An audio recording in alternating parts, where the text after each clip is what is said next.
Friends, welcome back to Supreetha Vaagmi vlogs. ಇವತ್ತಿನ ನನ್ನ recipe ಬಂದು ಚಟ್ನಿ ಪುಡಿ. ಸೊ ನಾನು ಫಸ್ಟ್ ಟೈಮ್ ಟ್ರೈ ಮಾಡಿದೆ, ತುಂಬಾ ಚೆನ್ನಾಗಿ ಬಂತು. ಅದಕ್ಕೋಸ್ಕರ ಈ ರೆಸಿಪಿನ ನಿಮ್ಗಳ ಜೊತೆ ಟ್ರೈ ಮಾಡ್ತಾಯಿದ್ದೀನಿ. ಸ್ವಲ್ಪ ಕಲರ್ ಕಡಿಮೆ ಆಗಿದೆ, ಬಟ್ ರುಚಿ ಅಂತೂ ಸೂಪರ್ ಆಗಿದೆ. ಬನ್ನಿ ಈ ಚಟ್ನಿ ಪುಡಿನ ಹೇಗೆ ಮಾಡೋದು ಅಂತ ನೋಡೋಣ.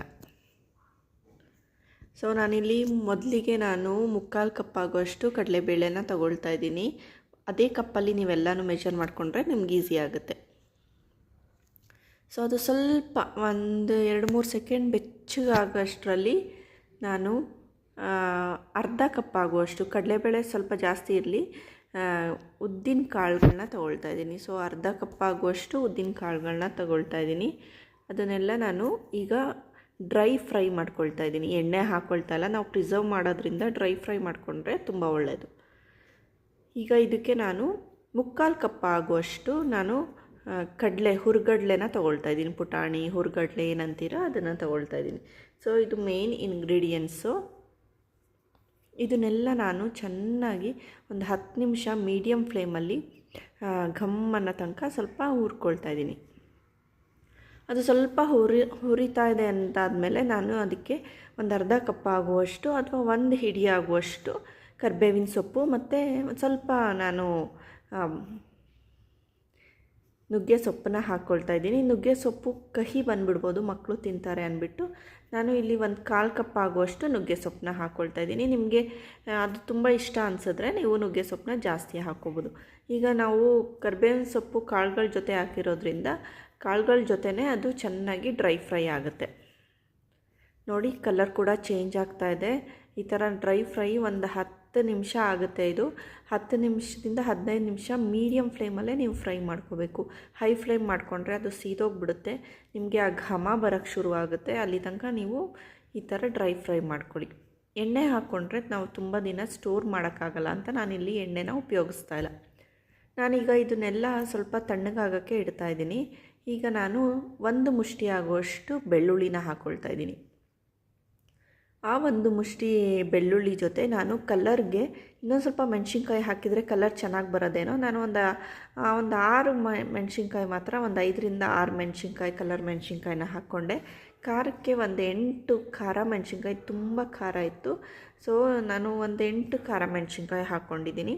ನಿಮಗೆ ಖಾರಕ್ಕೆ ಕಲರ್ಗೆ ಸ್ವಲ್ಪ ಜಾಸ್ತಿ ಬೇಕು ಅಂದರೆ ನೀವು ಜಾಸ್ತಿ ಮಾಡ್ಕೊಳ್ಳಿ. ನಿಮಗೆ ಬೆಳ್ಳುಳ್ಳಿ ಫ್ಲೇವರ್ ಇಷ್ಟ ಆಗಲ್ಲ ಅಂದರೆ ಹಿಂಗನ್ನ ನೀವು ಇಲ್ಲಿ ಹಾಕ್ಕೋಬೋದು.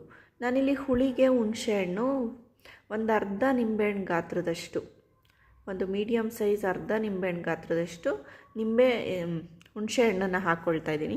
ಅದನ್ನೆಲ್ಲ ಹಾಕ್ಕೊಂಡು ಚೆನ್ನಾಗಿ ಫ್ರೈ ಮಾಡ್ಕೊಳ್ತಾ ಇದ್ದೀನಿ. ನಾನಿಲ್ಲಿ ಹುಣಸೆಹಣ್ಣು ತೆಗೆದಿಟ್ಕೊಬಿಡ್ತಾ ಇದ್ದೀನಿ, ಯಾಕಂದರೆ ಅದು ಬಿಸಿ ಆಗ್ತಾ ತುಂಬ ಸಾಫ್ಟ್ ಆಗಿಬಿಡ್ತು. ಅದಕ್ಕೋಸ್ಕರ ನಾನು ಅದನ್ನು ಅರ್ಧದಲ್ಲೇ ತೆಗೆದಿಟ್ಕೊಬಿಟ್ಟೆ. ಈಗ ನಾನು 1 ಕಪ್ ಆಗೋಷ್ಟು, ನಾನು ಯಾವ ಕಪ್ಪಲ್ಲಿ ತೊಗೊಂಡಿದ್ದೆ ಅದೇ ಕಪ್ಪಲ್ಲಿ ಇನ್ನೂ ಸ್ವಲ್ಪ ಜಾಸ್ತಿ ತೊಗೊಂಡ್ರು ಚೆನ್ನಾಗಿರುತ್ತೆ ಅಂತ ಅನ್ನಿಸ್ತು ನನಗೆ. 1 ಕಪ್ ಆಗುವಷ್ಟು ನಾನು ಕೊಬ್ಬರಿ ತುರಿನ ತೊಗೊಂಡು, ಇದನ್ನು ತುಂಬ ನಾನು ಫ್ರೈ ಮಾಡ್ಕೊಳ್ಳಲ್ಲ. ಜಸ್ಟ್ ಅದು ಬಿಸಿಯಾಗಿ ಸ್ವಲ್ಪ ಅದು ಉದುರು ಥರ ಆಗಬೇಕು, ಅದರಲ್ಲಿರೋ ನೀರಿನ ಅಂಶ ಕಡಿಮೆ ಆಗಬೇಕು, ಅಷ್ಟನ್ನು ನಾನು ಫ್ರೈ ಮಾಡ್ಕೊಳ್ತಾ ಇದ್ದೀನಿ. ಈಗ ಇದು ಎಲ್ಲ ತಣ್ಣಗಾಗಿದೆ. ನಾನು ಒಂದು ಮಿಸ್ಟೇಕ್ ಮಾಡಿಬಿಟ್ಟೆ, ಎಲ್ಲ ಮಿಕ್ಸ್ ಮಾಡಿಬಿಟ್ಟೆ. ಫಸ್ಟು ನಾವು ಬೆಳ್ಳುಳ್ಳಿ ಮತ್ತು ಮೆಣಸಿನ್ಕಾಯಿ, ಹುಣಸೆಹಣ್ಣನ್ನು ಮಾತ್ರ ನಾವು ಪೌಡರ್ ಮಾಡ್ಕೋಬೇಕು. ಯಾಕಂದರೆ ಕಾಳುಗಳ ಜೊತೆ ಮೆಣಸಿನ್ಕಾಯಿ ನೀಟಾಗಿ ಅದು ಪುಡಿ ಆಗಲ್ಲ. ನಾನು ಎಲ್ಲನೂ ಇದನ್ನು ಮತ್ತೆ ಆರಿಸಿ ನಾನು ಫಸ್ಟಿಗೆ ಮೆಣಸಿನ್ಕಾಯಿ ಮತ್ತು ಬೆಳ್ಳುಳ್ಳಿ, ಹುಣಸೆಹಣ್ಣನ್ನು ನಾನು ಮಿಕ್ಸಿನಲ್ಲಿ ಪೌಡರ್ ಮಾಡಿಕೊಂಡೆ. ಸೊ ನಾನೆಲ್ಲ ಆರಿಸಿ ಹಾಕ್ಕೊಳ್ತಾ ಇದ್ದೀನಿ. ನೀವು ಈ ಥರ ಮಿಸ್ಟೇಕ್ ಮಾಡ್ಕೋಬೇಡಿ. ನನಗೂ ಫಸ್ಟ್ ಟೈಮ್ ಅಲ್ವಾ, ಫಸ್ಟ್ ಟೈಮ್ ಮಿಸ್ಟೇಕ್ ಆಗುತ್ತೆ ಒಂದೊಂದು ಸಾರಿ. ಅದಕ್ಕೆ ಸ್ವಲ್ಪ ಕಾಳುಗಳನ್ನ ಹಾಕ್ಕೊಂಡು ನಾನು ಇದನ್ನು ನೀಟಾಗಿ ಅದನ್ನು ಪುಡಿನ ಮಾಡಿಕೊಂಡೆ. ತುಂಬ ಫೈನ್ ಪೌಡರ್ ಅಲ್ಲ, ತರಿಯಾಗಿ ಇತ್ತು. ಈಗ ನಾನು ಎಲ್ಲ ಕಾಳುಗಳನ್ನ ನಾನು ಟ್ರಾನ್ಸ್ಫರ್ ಮಾಡಿಕೊಂಡು ನಾನು ಪುಡಿ ಮಾಡ್ಕೊಳ್ತಾ ಇದ್ದೀನಿ.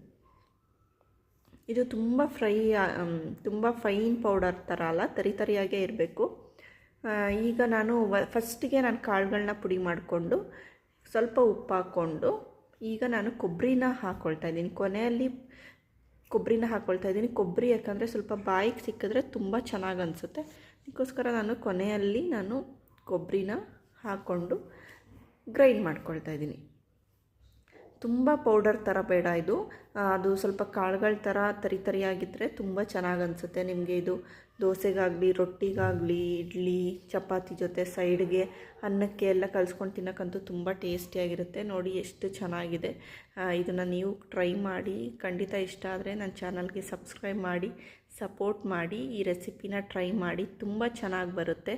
ಜೊತೆಗೆ ಅನ್ನದ ಜೊತೆ ತುಪ್ಪ ಹಾಕ್ಕೊಂಡು ತಿನ್ನೋಕ್ಕಂತೂ ಸೂಪರ್ ಕಾಂಬಿನೇಷನ್ ಆಗಿದೆ. ಪ್ಲೀಸ್ ಸಬ್ಸ್ಕ್ರೈಬ್ ಮಾಡಿ, ಸಪೋರ್ಟ್ ಮಾಡಿ. ಬಾಯ್ ಬಾಯ್.